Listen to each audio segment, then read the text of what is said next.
ओम नमः शिवाय। हर हर महादेव। अथ श्री शिवपञ्चाक्षरस्तोत्रम्।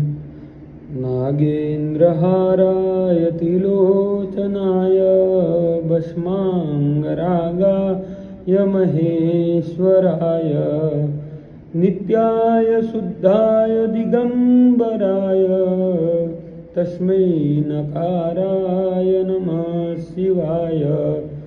मंदाकिनी सलिलचंदनं चर्चिताय नंदीश्वरप्रभजनाथ महेश्वराय मंदार पुष्प बहुपुष्प सुपूजिताय तस्मै मकाराय नमः शिवाय।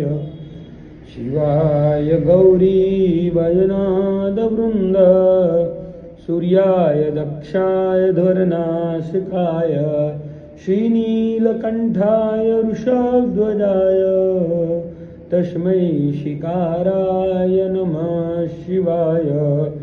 वसिष्ठकुम्भो दवदगौतमार्य मुनीन्द्रदेवार्यचितशेखराय चन्द्रार्कवैश्वाय नरलोचनाय तस्मै वकाराय नमः शिवाय। यक्षस्वरूपाय जटाधराय पिनाकहस्ताय सनातनाय दिव्याय देवाय दिगंबराय तस्मै यकाराय नमः शिवाय।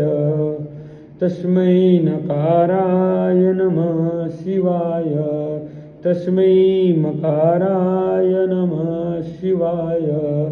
तस्मै शिकाराय नमः शिवाय। तस्मै वकाराय नमः शिवाय। तस्मै यकाराय नमः शिवाय। इति श्री पंचाक्षरस्तोत्रं संपूर्णं।